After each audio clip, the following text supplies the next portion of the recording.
Vamos continuar onde paramos. Romanos 8, versículo 31, né? Paramos no 30. Agora vamos para o 31. Que diremos, pois, a estas coisas? Se Deus é por nós, quem será contra nós? Aquele que nem mesmo seu próprio filho poupou, antes o entregou por todos nós, como não nos dará também com ele todas as coisas? Quem intentará acusação contra os escolhidos de Deus? É Deus quem os justifica. Quem os condenará? Pois é Cristo quem morreu, ou antes quem ressuscitou, ou quem ressurgiu dentre os mortos, o qual está à direita de Deus e também intercede por nós. Quem nos separará do amor de Cristo? A tribulação? Angústia? Perseguição? Ou fome? Ou nudez? Ou perigo? Ou espada? Como está escrito, por ti, por amor de ti, somos entregues à morte o dia todo. Fomos considerados como ovelhas para o matadouro, mas em todas essas coisas somos mais do que vencedores por aquele que nos amou. Pois estou certo de que nem morte, nem vida, nem anjos, nem principados, nem potestades, nem o presente, nem o porvir, nem altura, nem profundidade, nem alguma outra criatura nos poderá separar do amor de Deus que está em Cristo Jesus, nosso Senhor. Amém, Jesus. Amém. Então nós vamos hoje, irmãos, terminar essa sessão essa sessão teológica do apóstolo Paulo. Capítulo 8 termina essa sessão teológica e entra no outro assunto, né? A partir do capítulo 9, nós vamos ver Paulo falando com um espírito mais escatológico, né? Mas até o final do capítulo 8, ele continua falando acerca do plano de salvação, plano de Deus para salvar os perdidos. Muito bem, nós vimos no capítulo 8 até esse versículo 30, algumas coisas interessantes. E no fim o apóstolo Paulo termina falando assim: aos que predestinou também chamou, aos que chamou também justificou, aos que justificou também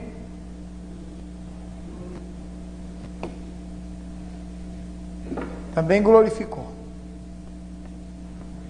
É assim? Chamou, justificou e glorificou. Amém? Hã? Não entendi.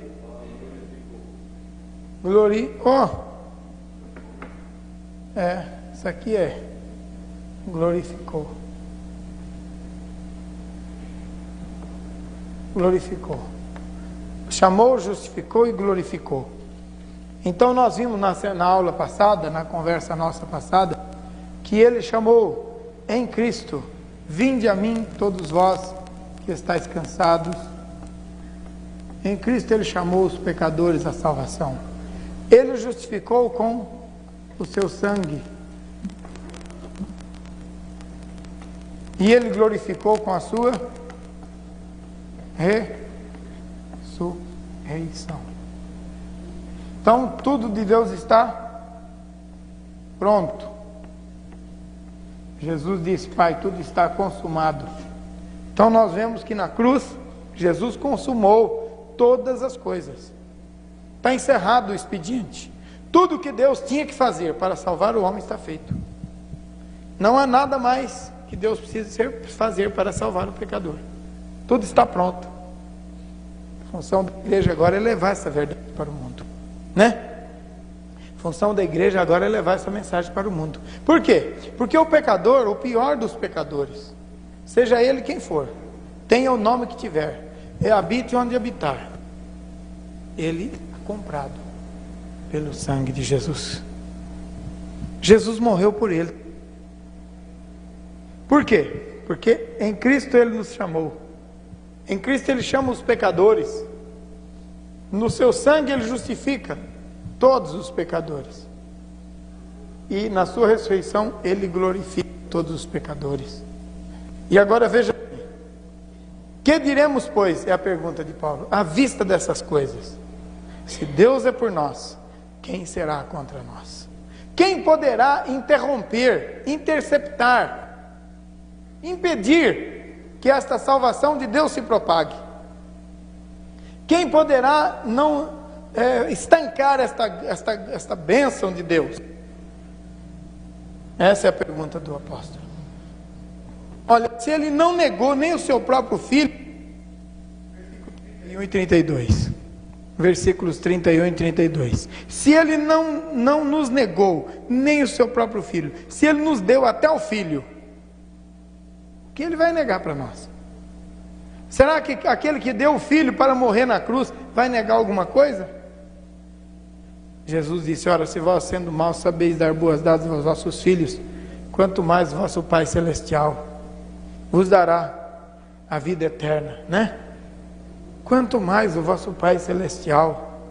Então, assim é que diz a palavra, irmãos. Ninguém poderá nos impedir. Quem poderá nos acusar? Quem poderá nos condenar? É Cristo que nos justifica. É isso que o apóstolo Paulo está cantando. Isso aqui é um cântico, isso é uma poesia, um cântico de adoração, de louvor, um canto de exultação, um canto de alegria, um cântico de regozijo, um cântico de júbilo. É uma poesia, o texto aqui está em forma poética. Quem poderá fazer alguma coisa? Quem poderá nos acusar? Quem poderá nos condenar? É Cristo quem nos justifica.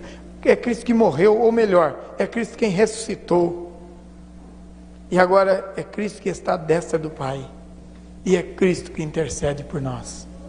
Então quem poderá fazer alguma coisa contra Ele que está agora no seio do Pai, intercedendo por nós? E Paulo continua no seu cântico de exultação.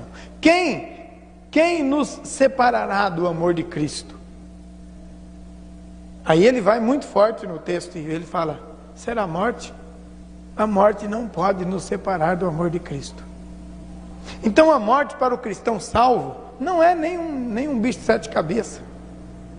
Para o cristão salvo, a morte não é um bicho de sete cabeças. É apenas um episódio, um acidente da vida que vai acontecer. Porque nem a morte pode nos separar do amor de Cristo. Pelo contrário, ela vai nos aproximar mais. Não é verdade? Quem nos separará dele? Olha, que coisa interessante. Quem nos poderá separar do amor de Cristo? A tribulação, a angústia, a perseguição, a fome, ou a nudez, o perigo da espada? Como está escrito: por amor de ti somos entregues à morte o dia todo, e fomos considerados como ovelhas para o matadouro. Irmãos, como é que nós vamos fazer agora com a doutrina da prosperidade? E diz que ser cristão é ter carro novo e casa nova e não sei o que, e muito dinheiro no banco e etc e tal. O apóstolo Paulo está dizendo exatamente o contrário. Que o amor de Cristo também é revelado em nós. Mesmo na tribulação, mesmo na fome, mesmo na nudez, quer dizer, em excessiva pobreza, mesmo com perigo de espada, como está escrito: por amor de ti somos entregues à morte todo dia. Quer dizer, o cristão não dá nenhum valor a esta vida. Essa vida para ele é apenas uma experiência que ele está passando. Mas a sua riqueza não está neste mundo. Ele pode até ter bens, mas não é nisto que está o seu coração. Não são os bens deste mundo que o aprisiona. Ele está prisioneiro pelo amor de Cristo. E este mundo é apenas um episódio, um período, um tempo da sua existência. Isto não pode ser teoria, isso tem que ser prática. O cristianismo é prático, não é teórico. Então, irmãos, às vezes a gente olha para a igreja, olha para nós mesmos, eu olho para mim mesmo e me vejo às vezes tão agarrado com coisas desta vida, né? Eu tenho visto cristãos que ficam oprimidos se não tiver um carro novo, se não tiver a casa mais bonita da rua. E aquilo para ele é tão importante que ele fala naquilo dia e noite. Ele é prisioneiro dos bens terrenos, prisioneiro dos bens terrestres. Eu tenho visto isso em todos os lugares. E o apóstolo Paulo diz que ser cristão não é isso, não. Ser cristão é muito mais. Ser cristão é não estar mais preso a nenhuma circunstância. Fala comigo, nenhuma circunstância. De novo, nenhuma circunstância. Então, nada desvia o cristão da presença de Deus. Nada. Não existe circunstâncias quaisquer que possa separar-nos do amor de Cristo. Se ele tem bens, se ele tem tudo em abundância, amém, ele glorifica Jesus com isto. E se lhe faltar tudo, ele glorifica a Jesus com isto. Porque não são os acidentes da vida que determinam a nossa vida com Deus. A nossa vida com Deus subsiste, apesar de possíveis acidentes que aconteçam no nosso percurso. Ninguém poderá nos separar do amor de Cristo, nem Satanás, nem potestades, nem anjos, nem nada. Então quando alguém diz, o diabo tentou e eu caí, não é diabo, não tem nada de diabo. Ele não pode, ele não tem poder para me separar de Cristo. Ele não tem poder para nos separar do amor de Cristo. Aleluia. Ele não tem poder para fazer isto. A palavra continua, vamos lá mais para frente um pouquinho. Mas em todas essas coisas, na nudez, na tribulação, na angústia, na perseguição, na fome, no perigo de espada, no fato de sermos tidos como ovelhas para o matadouro, em tudo isso, somos mais do que vencedores por aquele que nos amou. E ele repete, porque eu estou certo que nem morte, nem vida, nem anjos, nem principados, nem potestades, nem o presente, nem o porvir, nem altura, nem profundidade, nem qualquer outra criatura nos poderá separar do amor de Deus que está em Cristo Jesus, nosso Senhor. Então, meu amado e minha querida irmã, ninguém, nada poderá separar você do amor de Cristo. Nada. Ainda que você não o ame, Ele vai continuar te amando. Você entende isso? Ainda que você não ame a Jesus, Ele vai continuar te amando. Desde o dia que você nasceu, você é alvo do amor de Deus e vai continuar sendo alvo do amor de Deus. Agora, se você caiu numa situação, não quer dizer que Deus não continua te amando, porque Deus não vê este mundo como a gente vê. A gente olha para as coisas e valoriza demais as coisas. A gente valoriza coisas que para Deus não tem nenhum valor. A gente valoriza coisas que para Deus não tem nenhum valor. E muitas vezes nós oramos a Deus para tomar determinadas atitudes, e quando Deus toma, a gente acha ruim.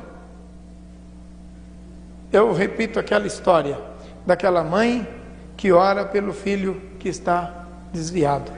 Senhor, traz ele para os seus caminhos. Aí ele bate o carro, quebra a perna, quebra o braço, fura o olho, fura o pulmão. E a mãe fica apavorada, acho que Jesus não me ama mais, por que está acontecendo isso com meu filho? Aí ele passa 6 meses numa cadeira de roda, e aí Jesus salva ele. Ela não tinha entendido nada, não é? Até murmurou às vezes.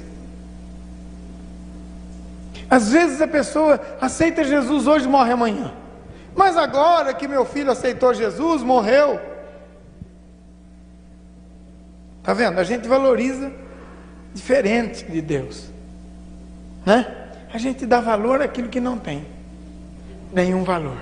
Então precisamos olhar do ponto de vista de Deus as coisas. E se nós olharmos do ponto de vista de Deus, nós vamos ver que os acidentes desta vida não são desamor, mas muitas vezes é a atitude da misericórdia e do amor de Deus. Deixa eu repetir uma coisa que eu já falei aqui outro dia. Quando Adão pecou no jardim do Éden, ele foi expulso de lá. O que é que você vê? Como é que você vê isso? Você acha que Deus estava irado com ele? Deus estava chateado com ele e por isso o expulsou do Éden? Quantas pessoas acham que Deus estava irado, chateado com ele e por isso o expulsou do Éden? Pois é. Chateado deveria estar. Quantos de vocês já pensaram que Deus estaria muito triste, muito chateado, irado com Adão e por isso o expulsou do Éden? Deixa eu ver. Quantos já pensaram assim? Quantos já pensaram assim alguma vez na vida? A maioria de nós. Eu também. Mas quando eu li aquele versículo que diz assim, que Deus expulsou o homem do Éden para ele não lançar a mão da árvore da vida, para não comer da árvore da vida e não viver eternamente em pecado, eu vi a misericórdia de Deus ali.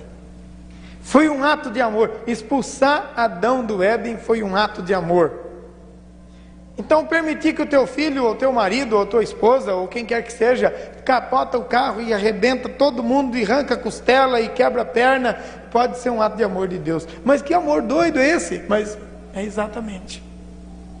É melhor entrar no reino de Deus faltando um membro do que tendo o corpo todo e ser lançado no inferno. O amor de Deus pode levar até as últimas consequências. E a gente não entende nada disso, irmãos. A gente não entende nada disso. Tinha um pastor aqui em São Paulo, aqui mesmo em São Paulo, não sei se alguém se lembra disso. E ele sempre dizia assim: eu quero morrer pregando o Evangelho. Eu quero morrer pregando o Evangelho. Um dia ele estava pregando, entusiasmado, entrou um sujeito de lá de fora, de lá da rua com um revólver na mão, deu um tiro no coração dele, ele caiu e morreu na hora. Todo mundo ficou escandalizado, estava pregando um sermão tão abençoado, tão maravilhoso. Ele tinha pedido para Deus, queria morrer pregando. Mas que absurdo, que morte violenta, que choque, a igreja toda assistiu. Irmãos, preciosa é para o Senhor a morte dos seus santos. Você não entende isso? Nem eu entendo, mas é assim que Deus ama. Para nós, morte é coisa terrível, mas para Deus não faz diferença nenhuma. Oi. A morte do Pedro, nossa ovelhinha lá de Carapicuíba.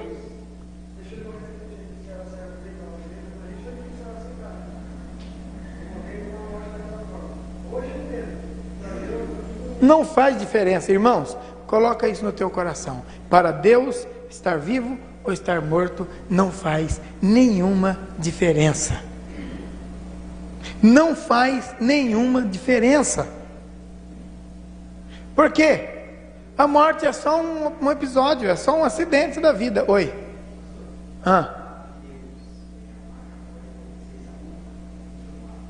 Nós vamos chegar lá agora mesmo. Nós vamos chegar lá agora mesmo.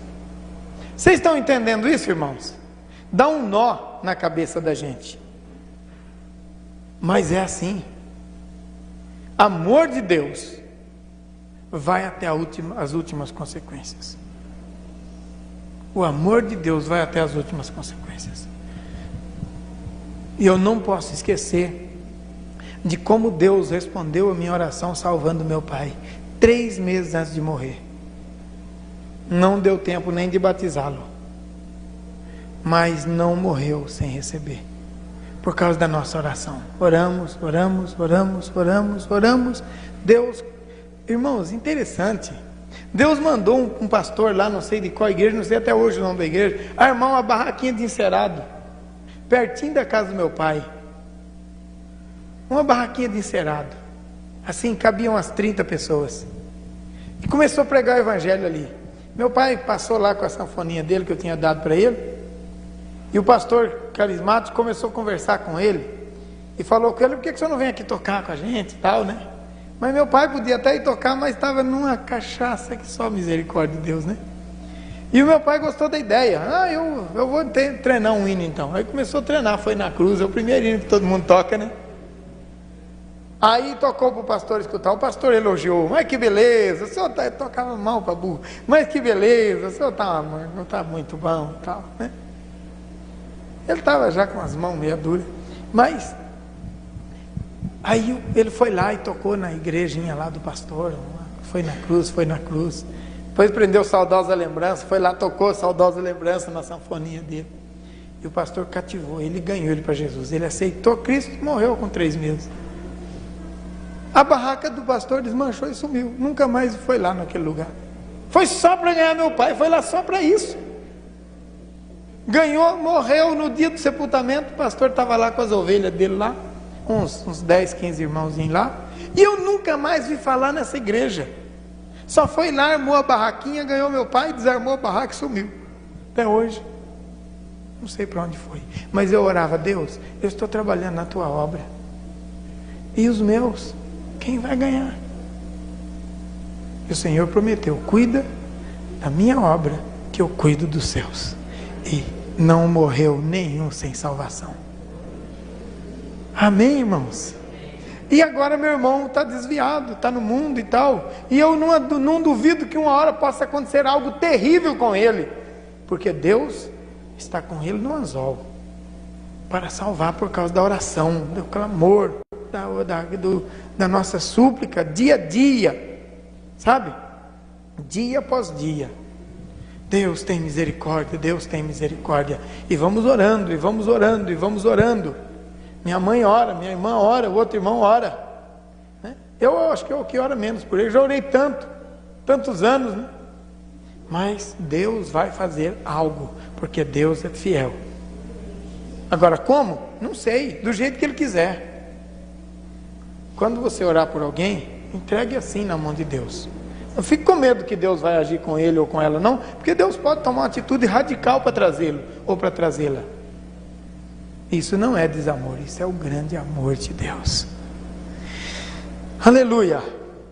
Assim o apóstolo Paulo vai terminando a sua mensagem e ele diz: olha, em todas essas coisas somos mais do que vencedores.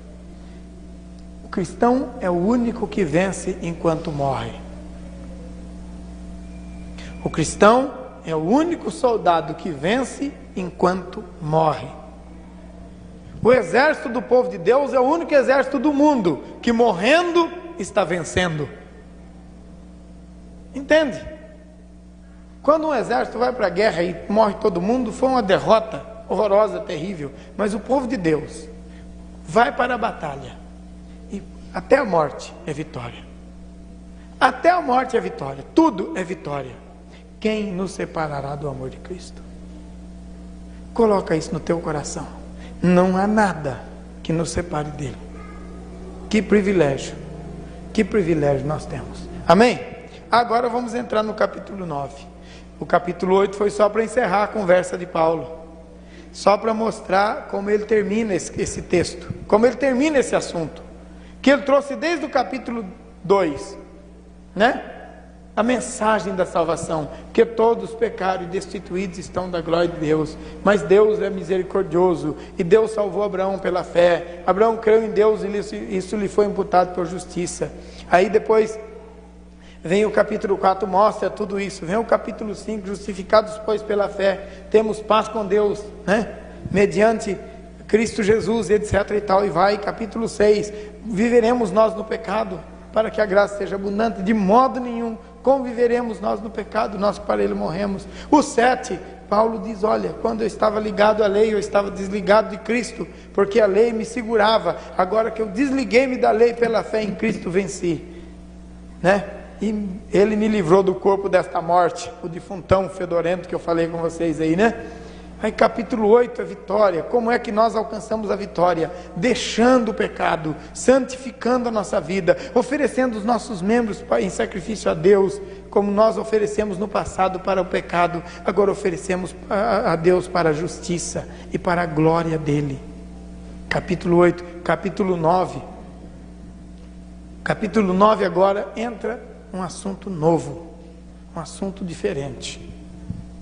Paulo pegou o homem lá no pecado, no capítulo 1, e colocou o homem na glória de Deus, ressuscitado agora no capítulo 8. Você percebeu? Que vem lá do pecado, passa pela justificação pela fé, pela santificação e agora inabalável vitória, inabalável glória de Deus. É o encerramento do capítulo 8. Vamos para o capítulo 9. Todo mundo entendeu até agora o assunto?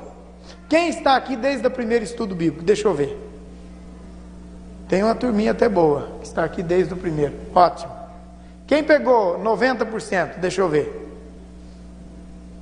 Alguns outros pegaram 90%. Tá bom. Irmãos, se nós pegarmos tudo, todos os dias, desde o primeiro, e nós olharmos bem, analisarmos, lermos em casa o texto, vamos ficar afiados na doutrina da salvação. Porque o capítulo 1 até o capítulo 8 trata muito forte deste assunto da nossa justificação pela fé, por meio de Cristo Jesus, o nosso querido Salvador. Aleluia! Então vamos entrar no capítulo 9. Nós ainda temos... hoje dá tempo, né? Vamos até o 10 aqui, né? Aleluia! Quem quer ler o 9 para nós? Quem vai ler? Em Cristo digo a verdade, não minto, dando-me testemunho à minha consciência no Espírito Santo, que tenho grande tristeza e contínua dor no meu coração, pois eu mesmo desejaria ser separado de Cristo por amor de meus irmãos, que são meus compatriotas segundo a carne. São israelitas, pertence-lhes a adoção de filhos, a glória, a aliança, a lei, o culto e as promessas. Deles são os patriarcas, e deles descende Cristo segundo a carne, o qual é sobre todos. Deus bendito eternamente. Amém. Não que a palavra de Deus haja falhado, pois nem todos os que são de Israel são israelitas, nem por serem descendência de Abraão são todos seus filhos. Pelo contrário, em Isaque será chamada a tua descendência. Isto é, não são os filhos da carne que são filhos de Deus, mas os filhos da promessa são contados como descendência de Abraão. Pois a palavra da promessa é esta: por esse tempo virei, e Sara terá um filho. Não somente esta, mas também Rebeca, quando concebeu de um só, Isaque nosso pai. Contudo, não tendo eles ainda nascido, nem tendo feito bem ou mal, para que o propósito de Deus, segundo a eleição, ficasse firme, não por causa das obras, mas por aquele que chama. Foi-lhe dito a ela: o maior servirá ao menor, como está escrito: amei a Jacó e aborreci a Esaú. Que diremos, pois? A injustiça da parte de Deus? De maneira nenhuma, pois ele diz a Moisés: compadecer-me-ei de quem me compadecer, e terei misericórdia de quem eu tiver misericórdia. Assim, pois, não depende do que quer, nem do que corre, mas Deus que se compadece. Porque diz a Escritura a Faraó: para isso mesmo te levantei, para em ti mostrar o meu poder, e para que o meu nome seja anunciado entre toda a terra. Logo, pois, ele se compadece de quem quer, e endurece a quem quer. Dir-me-ás então: por que se queixa ele ainda? Pois quem resiste à sua vontade?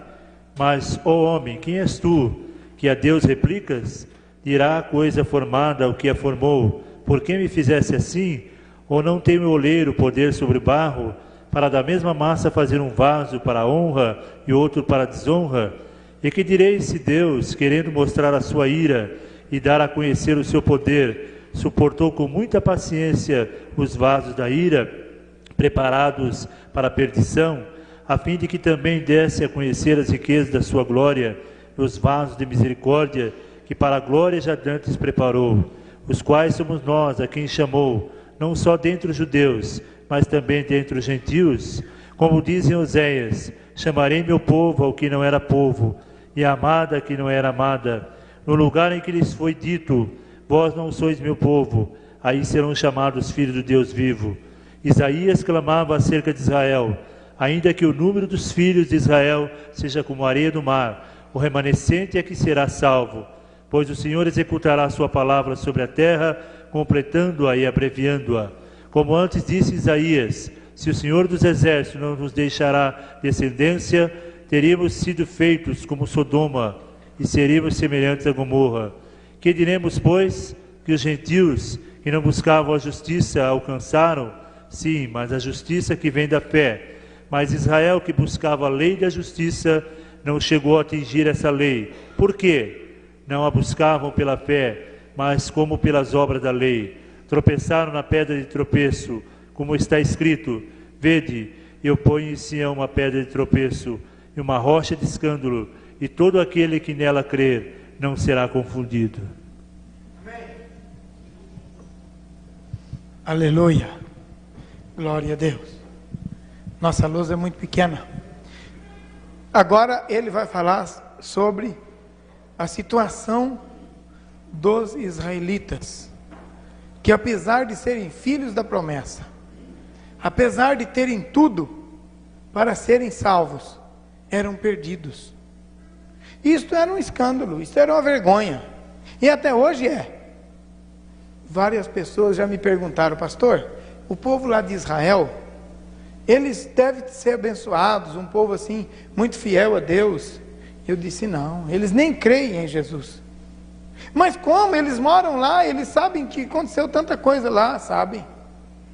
Eles conhecem todos os lugares que a Bíblia fala, eles têm conhecimento de todos os milagres, ou de maioria dos milagres de Jesus, eles conhecem praticamente a maioria das coisas que aconteceram com os profetas, eles sabem o que Deus fez no passado para livrar Israel da mão dos inimigos, e até hoje Deus faz isso ainda, como na Guerra dos 6 Dias tem tantos testemunhos.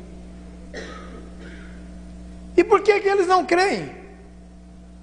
E por que eles não são fiéis? E por que eles não são salvos? Essa é a pergunta, essa é a grande pergunta. E Paulo usa o capítulo 10 todinho para falar sobre isso. Agora, se eles são um povo incrédulo, por que Deus os escolheu?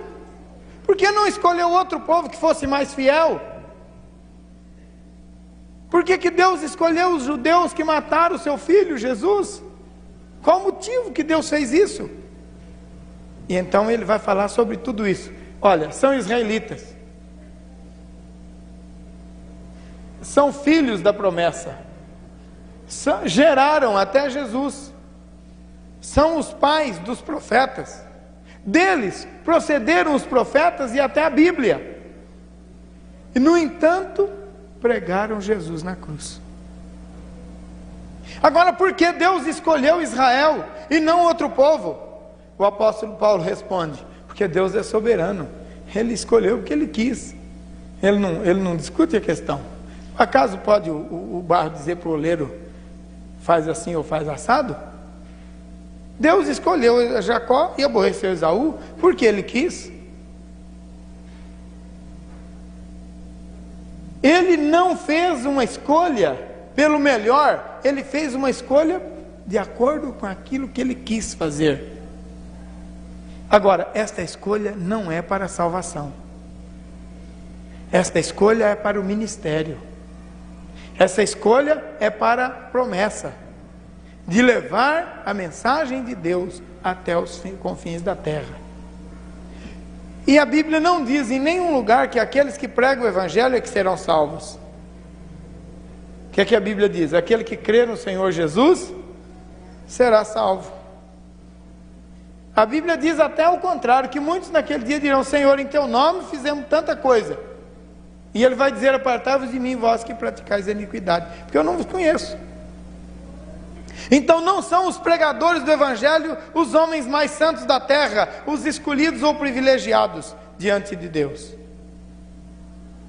A nação israelita foi uma nação escolhida por Deus para ser o povo missionário, que deveria trazer à luz o Evangelho, as verdades, a própria palavra de Deus, os profetas e etc. Agora, então Deus falhou? Deus errou quando escolheu Israel? O tiro saiu pela culatra? De modo nenhum. Por quê? Porque Deus escolhe segundo a sua própria vontade. Deus suporta os vasos da ira. Suporta, tem paciência com eles, né? Para que também nisto possa mostrar a sua glória, para que também nisso possa mostrar que Ele tem controle até sobre aqueles que não aceitam. Deus tem controle até sobre aqueles que o rejeitam. Ele tem controle sobre Faraó, sobre Nabucodonosor, sobre Ciro e sobre tantos outros. Agora, Ele pode determinar o que eles vão fazer, mas Ele não determina a salvação deles, porque a salvação exige aceitação pela fé. E é isso que Ele vai dizer no final. Chamou povo a quem não era povo, e os gentios alcançaram pela fé. Enquanto os judeus tropeçaram em Cristo na pedra angular, porque não tinham fé. Oi? Ele veio para o que era seu, e os seus não receberam, era dele. E Jesus depois fala: Jerusalém, Jerusalém, que mata e apedreja os profetas. Quantas vezes eu quis te ajuntar, como a galinha junta os pintaíros. Quer dizer, e mesmo espalhado, Jesus quis ajuntar, mesmo sendo dele, ele não quis aceitar, né? Então, vamos dar uma olhadinha para o final desse capítulo. Que diremos, pois? Versículo 30. Que diremos, pois? É a pergunta. O que vamos dizer então, à vista de tudo isso? Que os gentios que não buscavam Deus, que não buscavam justiça, alcançaram. Alcançaram? Sim. Mas a justiça que vem da fé. A justiça que vem da fé. Mas Israel, que buscava a lei da justiça, não chegou a atingir essa lei. Por quê? Porque não a buscavam pela fé, mas como que pelas obras da lei. Tropeçaram na pedra de tropeço, como está escrito: vede que eu ponho em Sião uma pedra de tropeço e uma rocha de escândalo, e todo aquele que nela crer não será confundido. Domingo eu preguei exatamente sobre isso. O Evangelho de Cristo é o poder de Deus para os que creem, mas é loucura para os que perecem. Então, irmãos, se alguém crê, vai alcançar a bênção e a vitória. Se não crê, não vai alcançar. Então não é pelo conhecimento ou pela sabedoria que você vai ser salvo, não. Não é pelo conhecimento ou pela sabedoria que você é salvo, não. É pela fé mesmo. Até o idiota não erra o caminho. Eu falei domingo, lembra disso? Nem o idiota erra. Porque Deus é fiel e planejou uma salvação que alcança todos os homens. Vamos continuar a leitura aí no capítulo 10, um pedacinho ainda, porque esse número, essa divisão do capítulo 9 para o capítulo 10 aí está fora do lugar. O texto continua, não para aí. Veja bem o que diz. Irmãos, o desejo do meu coração e a oração a Deus por Israel é para que se salvem. O desejo do meu coração e a minha oração para Israel é para que se salvem. Pois eu dou testemunho de que tem zelo de Deus, mas não com entendimento. Visto que não conheceram a justiça de Deus e procuraram estabelecer a sua própria justiça, não se sujeitaram a que vem de Deus. O fim da lei é Cristo, para a justiça de todo aquele que crê.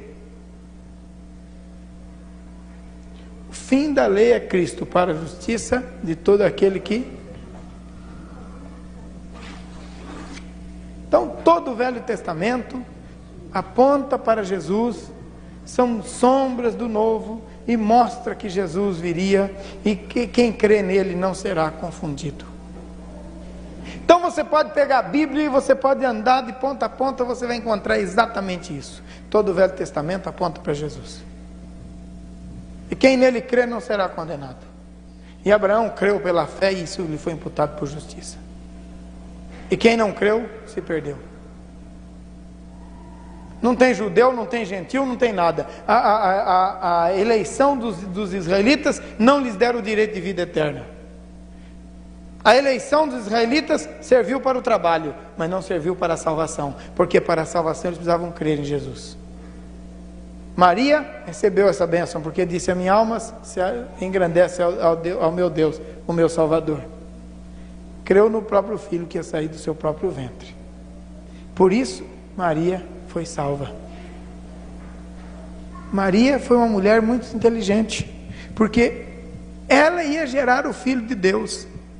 E ela creu no Filho de Deus que ela mesma ia gerar. E por isso foi salva. Olha que interessante. Já pensou, você crê que aquele filho que está dentro do seu ventre é o salvador da tua própria alma? É muita fé, não é? Pois Maria teve essa fé. Ela creu. Oi? A Bíblia não fala nada sobre ele, mas certamente ele creu também. José morreu logo, eu acho que a Bíblia... Eu acho que... A própria concepção miraculosa. Sim. Ela creu porque ela sabia que ela não tinha se deitado com homem nenhum.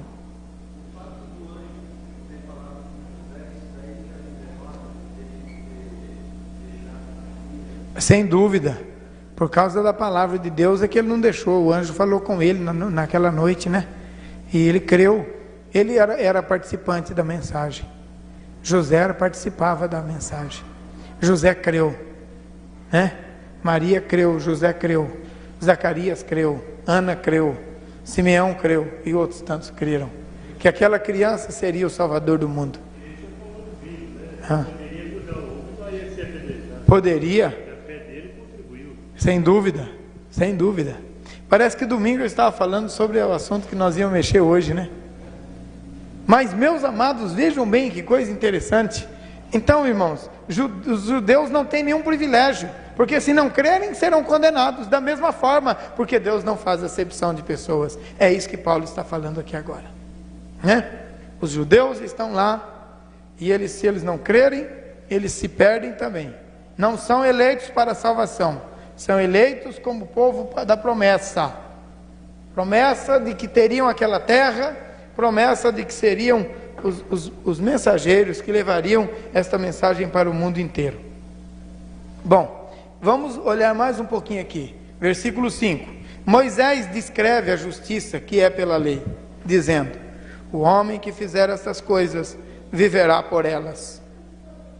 Mas a justiça que vem da fé diz assim: não perguntes em teu coração, quem subirá ao céu, isto é, para trazer a Cristo, ou quem descerá ao abismo, isso é, para levantar Cristo dentre os mortos. Esse texto que está dentro do parêntese, quando você encontrar um texto dentro de um parêntese assim,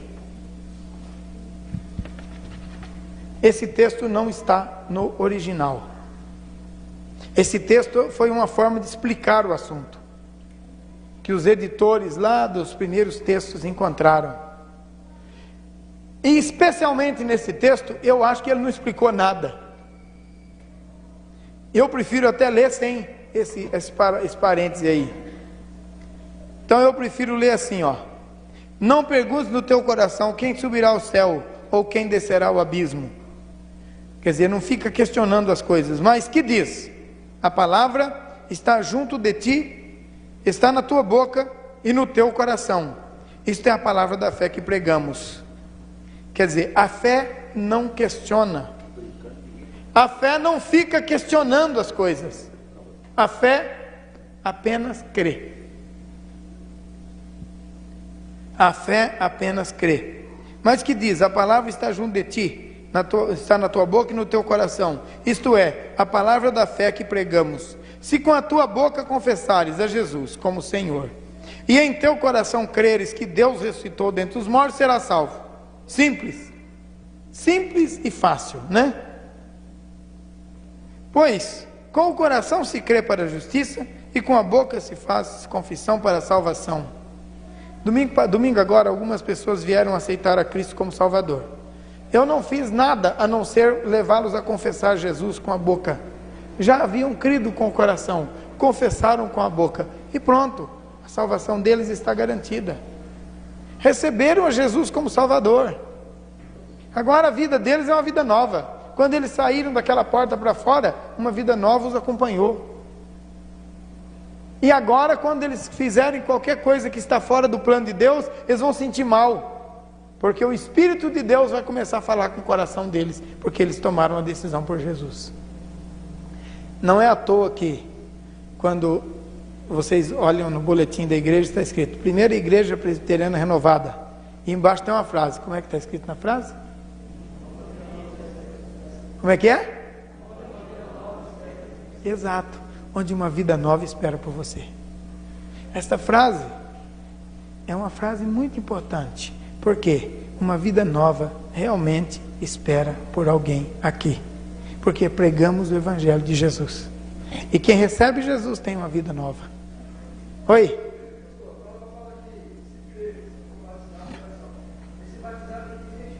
No sentido de batizar mesmo nas águas.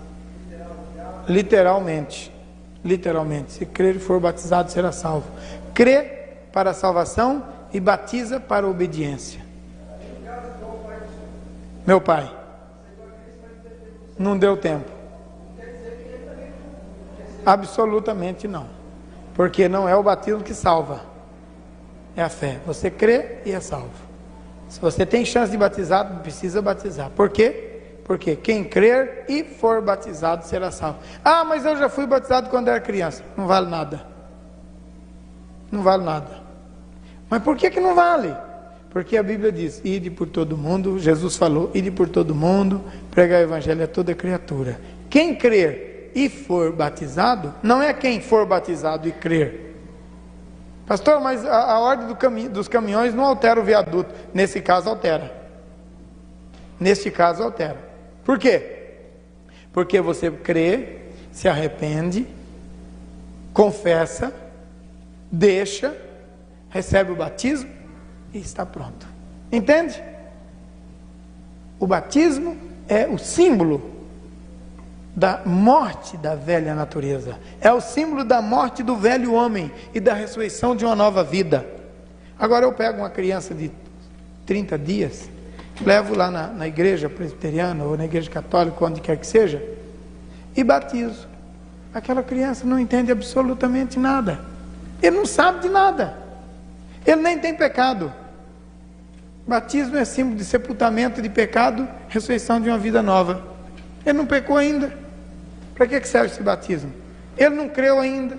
Para que serve esse batismo? Para absolutamente nada. Agora, você e eu, que recebemos a Jesus como Salvador, então abandonamos o pecado, agora, para dar testemunho ao mundo, a Deus e até a Satanás, de que nós agora temos uma nova vida, vamos a um lugar público, e descemos as águas do batismo lá naquele lugar público. É até mesmo por isso que eu não fiz questão de fazer o batistério ali, mas lá na rua. Porque todo mundo que passa vê que você está dando testemunho público de que você é nova vida em Jesus. É lá na rua. Se pudesse, colocaria uma câmera de televisão ali e mandaria para todos os canais, para mostrar que você está deixando agora que Cristo habite em você, pelo batismo. Amém? Então vamos para frente. Paramos aonde? Deixa eu ver aqui. Pois com o coração se crê, etc e tal. Como diz a Escritura, todo aquele que nele crê não será confundido, pois não há diferença entre judeu e grego. Não há diferença. O judeu foi escolhido para ser o povo de Deus? Foi. E daí? Qual o problema? Eles podem até trabalhar, fazer um serviço para Deus e ainda não ser salvo.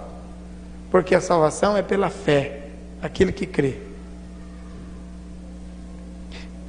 Um mesmo é Senhor de todos, rico para com todos que invocam.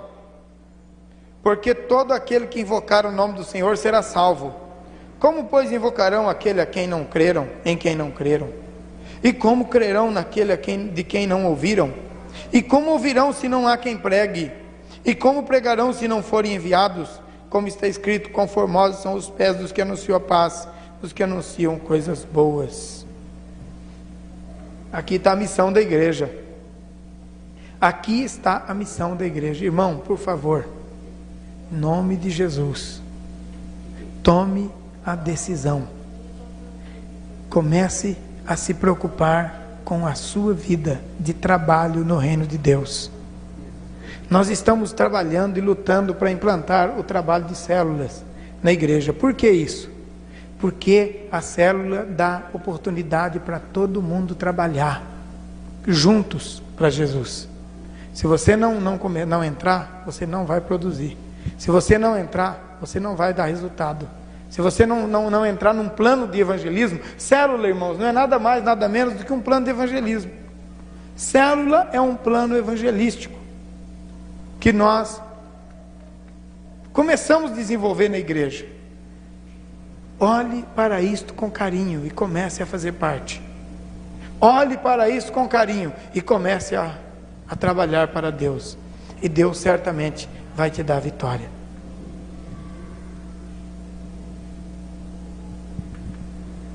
Se você entrar para as células, olha, irmãos, já estou ouvindo testemunhos maravilhosos sobre o projeto de células. Quem está trabalhando já está vendo o resultado. A missão da igreja é ganhar almas para Deus. Se você amar esse trabalho e você começar a se envolver nele, Deus vai te usar muito para ganhar muitas almas para o seu reino. Olhe para as células com carinho. Ah, não tem nenhuma perto da minha casa. Começa uma. Eu quero conversar com você. Eu quero te ajudar a começar uma. E Deus vai te usar para ganhar muitas almas para o seu reino. Você vai cumprir a missão da igreja, que é ganhar almas para Jesus. Não, a nossa visão está errada. O pastor não é a pessoa que vai ganhar as almas para Jesus. Quem vai ganhar as almas para Jesus são as ovelhas. Eu também ganho como ovelha que sou de Jesus. Para ganhar almas, eu e você temos a mesma responsabilidade. Você não tem nem um pouquinho mais do que eu e nem um pouquinho menos do que eu. Nós temos a mesma responsabilidade. O ministério do pastor é esse, ensinar a palavra. É esse que eu estou fazendo agora. Mostrar a palavra, abrir o evangelho, explicar as coisas. Esse é o meu ministério. Agora, ganhar almas para Jesus é o teu ministério e também o meu ministério. É o nosso ministério. Este é o nosso ministério. Ô Lina, você trouxe as fichas? Então, precisava ter me dado no comecinho. Não, nem só uma. Eu vou abrir um intervalozinho aqui, irmãos, que eu agora me lembrei no meio da reunião. Nós vamos recadastrar toda a igreja para o hall de membros. Todos. Então a Lina vai distribuir, pode distribuir para todo mundo? A Lina vai distribuir essa fichinha e você vai preencher para mim. Se você puder preencher ainda hoje aqui na igreja, quando terminar, é melhor. Porque você já preenche e já deixa aqui. Nós vamos distribuir hoje, vamos distribuir amanhã na tarde da bênção, vamos distribuir domingo para preencher. Porque nosso hall de membros está muita gente ausente, está faltando muita gente. Se perderam muitas pessoas que não estão ligadas lá. Então nós vamos recadastrar todo mundo, todas as pessoas, nenhum vai ficar. Seu nome já está lá, eu tenho certeza que o Joel é membro da igreja, eu ouvi o nome dele lá há poucos dias, mas ele também vai preencher. Para não evitar que ninguém fique fora. Oi. Sim, vai ter foto, mas nós temos que ter pelo menos sua identidade. Quem é você? Aí depois nós pegamos foto. Porque é difícil pegar até a identificação do povo, que dirá foto, né? Não, vai ter foto lá no computador, escaneado e colocado no seu cartão. Vai ficar muito bonito. Vai ficar muito bonito. Bom, então vamos lá. Todos vocês, por favor, preencham isso aí. E se você puder preencher agora, se ficar faltando dado, não tem problema. Você pode entregar faltando mesmo. Eu prefiro ter o seu dado faltando do que não ter nada. Tá bom? Alguma coisa você não lembrar, deixa em branco, mas devolve a ficha. Ok. Então, irmãos, aqui conformosos são os pés dos que anunciam a paz e dos que anunciam coisas boas. Mas nem todos obedecem ao evangelho. Pois Isaías diz: Senhor, quem creu na nossa pregação? De sorte que a fé vem pelo ouvir, e ouvir pela palavra de Deus. Mas digo, não ouviram? Sim, por certo. Quem? Ele está falando de quem aqui? Dos judeus, dos israelitas. Eles não ouviram? Ouviram, por certo. Pois por toda a terra saiu a sua voz deles, e as suas palavras até os confins do mundo. Mas digo, Israel não soube? Primeiro diz Moisés: eu vos porei em ciúmes com aqueles que não são povo. Com gente insensata vos provocarei a ira. E Isaías ousadamente diz: fui achado pelos que não me buscavam, fui manifestado aos que não perguntavam por mim. Mas contra Israel diz: todo dia estendi as mãos a um povo rebelde e contradizente. Todo dia. Então Deus está dizendo, olha, Israel ouviu e não creu. Os gentios que nem ouviram, quando ouviram, creram. Creram e aceitaram, e por isso são salvos. E o povo de Israel, escolhido, nação santa, escolhida por Deus, não creu, e por isso se perdeu. Por quê, irmãos? Porque a salvação é pela fé, e não pelas obras da lei. Faltou? E não pelas obras da lei, está faltando. Pois é. Ai, Jesus, agora está difícil, né? Só faltou um? Oh, Jesus. Oh, Jesus. Não tem problema, vocês vão fazer no domingo, então. Não, é porque eu acho que eu mandei tirar pouca mesmo. Bom, domingo vocês preenchem, então. Aqueles que não preencheram hoje, vão preencher domingo. Ou então na tarde da bênção. Aqueles que não, que não preencheram hoje, preenchem na tarde da bênção. Amém? Irmãos, nós concluímos assim que qualquer pessoa pode ser salva, desde que recebam Jesus como Salvador. Capítulo 11. Opa, hoje nós estamos andando rápido aqui com o negócio, hein? Digo, pois, rejeitou Deus seu povo? Porventura Deus rejeitou Israel? De modo nenhum. Também eu sou israelita, diz Paulo, da descendência de Abraão, da tribo de Benjamim. Paulo dá a sua identidade agora como israelita, né? Deus não rejeitou o seu povo que antes conheceu. Ou não sabeis o que a Escritura diz de Elias, como instou perante Deus contra Israel? Senhor, mataram os teus profetas, derrubaram os teus altares. Quem matou os profetas? Os israelitas. Quem derrubou os altares? Os israelitas. Só eu fiquei, e buscam tirar minha vida. Mas o que Deus respondeu? O que lhe diz a resposta divina? Reservei para mim 7.000 homens, que não dobraram os joelhos diante de Baal. Assim, pois, também agora nesse tempo ficou um remanescente, segundo a eleição da graça. Eleição da graça. Gente, vamos entender isto. Eleição da graça. O que é graça?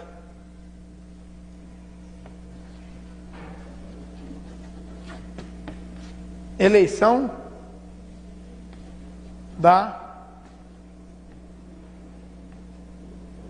graça. Uma eleição que vem pela graça. Como é que é o negócio então? Deus fez tudo. Quem recebe é eleito. Ok? É só receber. Eleição da graça. Não é uma lei, não é uma escolha arbitrária. Deus não escolhe alguém aleatoriamente. Deus não escolhe alguém arbitrariamente. Deus não separa um do outro e diz esse é salvo, esse é perdido. Não, a eleição é da graça. De graça foi dado para todo o que crê. Creu, está eleito. Fui achado pelos que não me buscavam. Quando viram a graça, creram, receberam e foram salvos. É uma conjunção, um ajuntamento do plano de Deus com a decisão do homem, a nossa salvação. Oi. Eleição e reprovação. Bom, eu acho que nesse caso eles defendem muito a predestinação do ponto de vista deles, porque para eles Deus reprova realmente alguém. Deus reprova. Deus reprova mesmo alguém. Deus reprovou Israel. Só um minuto, irmão. Por que Deus reprovou Israel? Nós vimos isso no capítulo 10. Por que Deus reprovou? Reprovou Deus Israel? Sim. Por quê?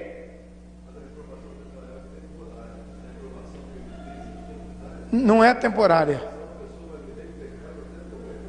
Não, essa reprovação que está aqui, que Deus reprovou Israel, não é temporária não. Por que Deus reprovou Israel? Porque eles tentaram se justificar pela lei, e a gente tem que se justificar pela fé. Aí a reprovação acaba.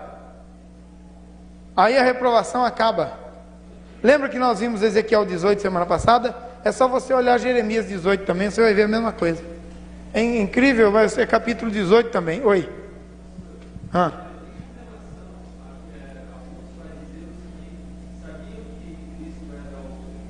O Messias.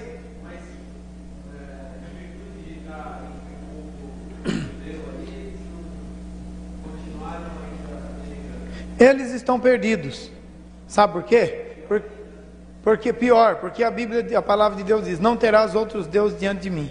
Eles preteriram Jesus em favor de religiosidade ou de posição social. Então, perderam-se, né? Oi.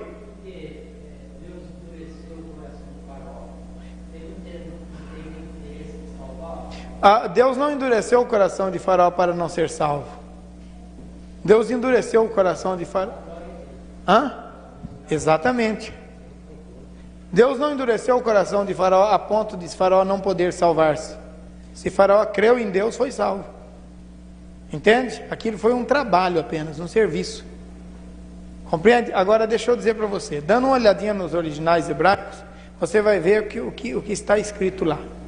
Esse endureceu o coração de Faraó, lá no original está dizendo exatamente isso. Deus não agiu sobre o coração de Faraó, deixou no estado que estava, não mexeu nele, e o estado que Deus não tocou nele, então ele ficou duro, permaneceu endurecido. Entende? Não é que Deus pegou e virou, Deus simplesmente não fez, e ele tomou seu próprio destino. Entende? Oi.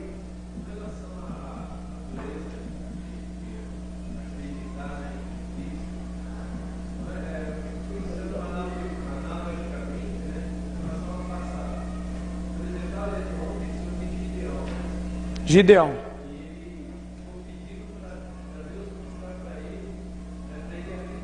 Para ele crer. O novelo de lã e tal, coisa. Aí tinha água num dia, no outro dia não tinha água.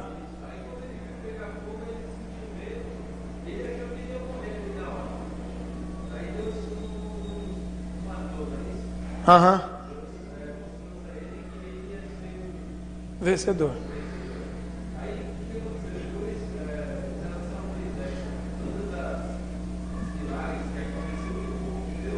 Certo.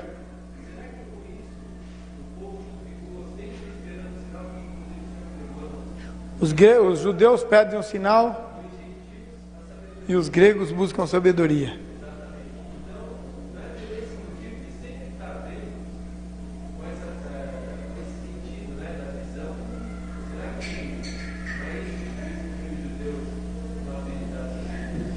Não, porque Jesus fez tantos sinais, maior do que qualquer profeta, maior do que qualquer um que veio antes dele. E ele disse assim: para vocês querem um sinal, mas eu não vou dar nenhum sinal para vocês. Queria um sinal no céu, faz um sinal no céu que nós vamos crer. Vocês estão querendo sinal no céu, eu não vou dar nenhum sinal. Mas o sinal que eu vou dar para vocês é o sinal de Jonas. Assim como Jonas ficou 3 dias no ventre do grande peixe, o Filho do Homem ficará 3 dias no seio da terra, mas depois importa que ele ressuscite. Nenhum sinal vos será dado a não ser o sinal do profeta Jonas. Quer dizer, o que é que Jesus falou com eles? Se vocês não crerem na minha ressurreição, vocês estão perdidos. O negócio é: não tem jeito, vai cair lá. Vai cair lá, não tem por onde. Entende? Não creu, não tem jeito. Creu, tem esperança.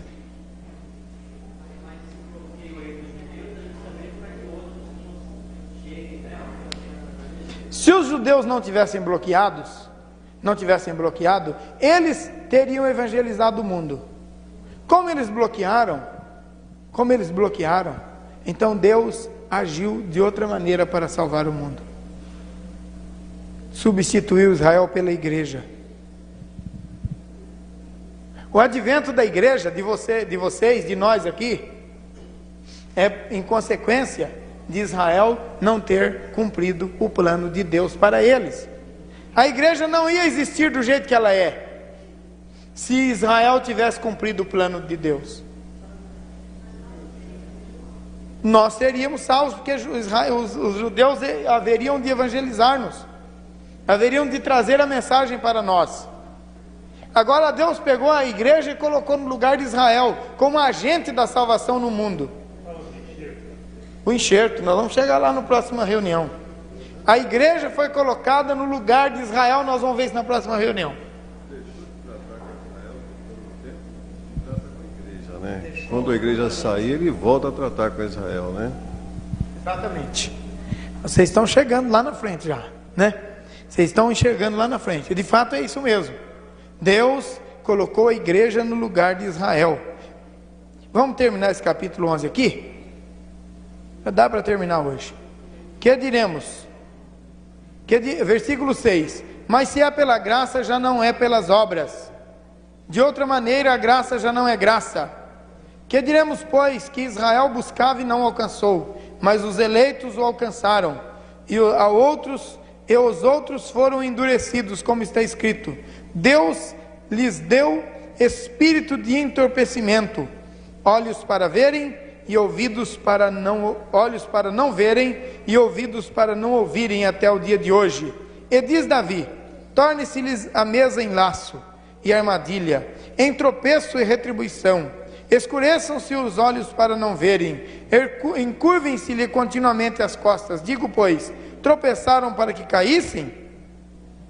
De modo nenhum, mas pela sua queda veio a salvação dos gentios, para os incitar ao ciúme. Ação santa do povo escolhido para ser profeta. Deus ainda suscitou salvação aos gentios. Imagine se eles não tivessem caído. Convosco falo, gentios, e enquanto for apóstolo dos gentios, glorificarei o meu ministério, para ver se de alguma maneira posso incitar o ciúme aos da minha carne, para salvar alguns deles. Pois se a sua rejeição é a reconciliação do mundo, qual será a sua admissão, senão a vida dentre os mortos? E se as primícias são santas, também a massa é. A raiz é santa, também os ramos são. Se alguns ramos foram quebrados, e tu, sendo zambujeiro, uma planta má, né? Fosse enxertado no lugar deles, feito participante da raiz e da seiva da oliveira, que é Jesus naturalmente, não te glorie contra os ramos. Se contra eles te gloriares, considera isto: não és tu que sustentas a raiz, mas a raiz a ti, né? Dirás, pois, os ramos foram quebrados para que eu fosse enxertado. Está bem, pela sua incredulidade foram quebrados. Por que Israel foi quebrado, irmãos? Porque Deus predestinou para quebrar Israel?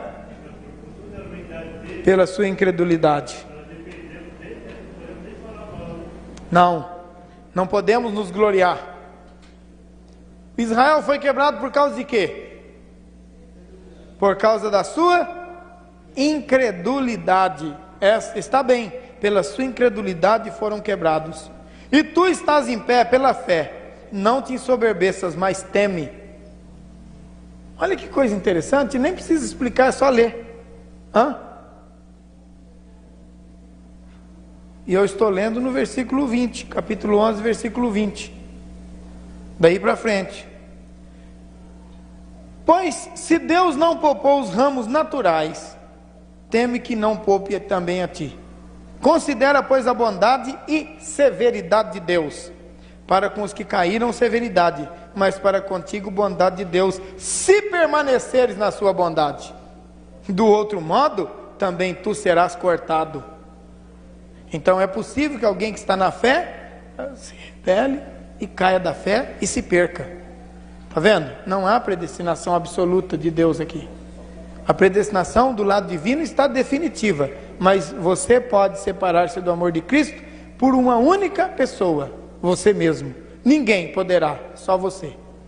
Eu sou o único impedimento para a minha própria bênção. Você é o único impedimento para a sua própria bênção. Ninguém pode te separar do amor de Cristo, só você mesmo. Está vendo? Então, quando você estiver fraco e desanimado na fé, não joga a culpa no teu marido ou na tua esposa, é você mesmo. nem no capeta. Ser diabo é a pior coisa do mundo. Todo mundo faz tudo errado e joga a culpa nele. Eu não queria ser diabo de jeito nenhum. Mas não queria de jeito nenhum. Porque ser diabo é a coisa terrível. Todo mundo joga a culpa nele. Você já pensou? Todo mundo faz errado e o diabo paga o pato. Também eles, se não permanecerem na incredulidade, serão enxertados. Olha, irmãos, se eles não permanecerem na incredulidade, serão enxertados. O que é que separa Israel de Deus? A incredulidade. Pois Deus é poderoso para o tornar a enxertar. Se tu foste cortado do teu natural zambujeiro e contra a natureza enxertado na oliveira, quanto mais esses que já são naturais serão enxertados na sua própria oliveira.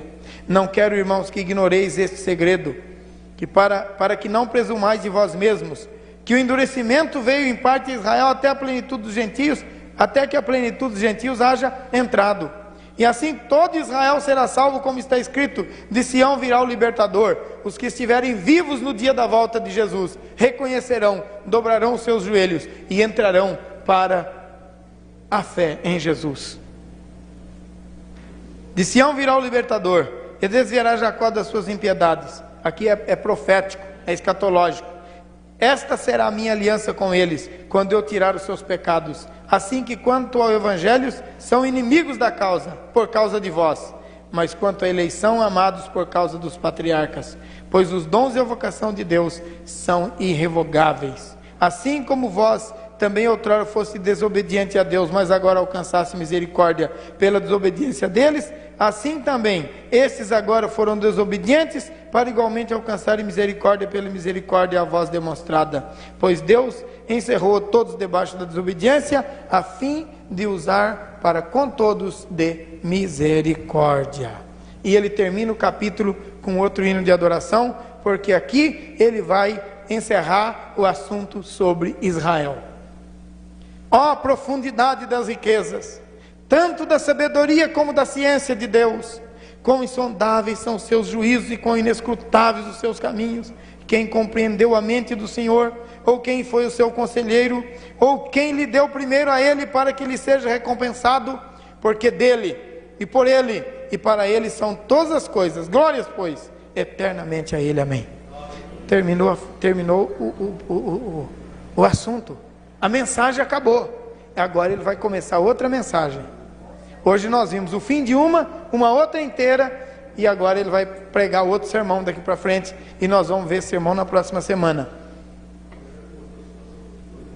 Mostrou, colocou tudo, agora vai, exato. Agora ele diz: rogo-vos, pois, irmãos, pelas misericórdias de Deus, que apresenteis os vossos corpos por sacrifício vivo, santo e agradável a Deus, que é o vosso culto racional. E não vos conformeis com este século, mas transformai-vos pela renovação do vosso entendimento, para que experimenteis qual seja a boa, agradável e perfeita vontade de Deus. É o próximo sermão. É o sermão de terça-feira que vem. Aleluia! Hoje caminhamos muito porque lemos muito e falamos pouco. Porque não tem o que falar, é só ler e entender. Coisa maravilhosa. Que eles vão ser enxertados na sua própria oliveira. Então, é interessante isso aí, né? E Jesus é judeu, a raiz é judaica, serão enxertados na própria oliveira, de onde foram cortados. Irmãos, vocês sabiam que tinha tanta coisa boa assim no livro de Romanos? Não é verdade? Quanta coisa tem no livro de Romanos. Quem conhece Romanos, conhece a Bíblia. Porque Romanos resume toda a Escritura. É incrível. É tremendo como Romanos reduz tudo. Sabe? Eu fiz Romanos com o pastor Larry. Pastor Larry foi meu professor de Romanos no seminário. Depois veio o pastor Ted Haggard dos Estados Unidos e deu Romanos de novo uma semana para nós. Aí depois no Paraná, quando eu era diretor de seminário, vi Romanos outra vez. Sabe? E eu vejo Romanos dia e noite, porque esse texto é tremendo. Tudo que nós precisamos está lá. É uma riqueza de conhecimento de Deus para as nossas vidas. Quem conhece Romanos não tropeça. Amém? Vamos terminar. Glória a Jesus. Glória a Deus. Aleluia. Qualquer um dos irmãos vem aqui, pega o microfone e ora a Deus, agradecendo o Senhor pela bênção de conhecermos a sua palavra. Glória a Jesus. Aleluia.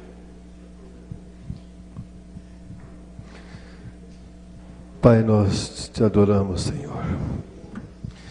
Te glorificamos, meu Deus, porque como oliveira brava podemos ser enxertados na oliveira verdadeira, por causa da tua misericórdia, Senhor. Te louvamos, Senhor, porque este amor nos alcançou e nos deu este privilégio, esta oportunidade. Agora, Senhor, te pedimos que nos ajude a estar na tua presença, Senhor, a permanecer na oliveira, enxertado ali, Senhor. Permanecer ali, Senhor, tirando da seiva, tirando de ti mesmo, Senhor, o sustento para a nossa vida, para a nossa alma, Senhor. Dá-nos, Pai, a tua graça a cada dia, a cada instante. Perdoa, Senhor, aquelas nossas fraquezas. Perdoa, Senhor, os pecados que porventura tenhamos cometido diante do Senhor. Por causa da tua misericórdia, por causa do teu amor, Senhor. Dá-nos o teu perdão. E ajuda-nos, Pai, a permanecermos fiéis, a sermos fiéis até a morte, Senhor. Agradecemos, meu Deus, por este dia, por esta oportunidade de estarmos aqui, pela tua palavra, pelos irmãos aqui, Senhor. Guarda as nossas vidas, dá-nos uma noite de paz e descanso. Cobre-nos com teu sangue, Jesus amado. Nós te louvamos e te bendizemos. Amém.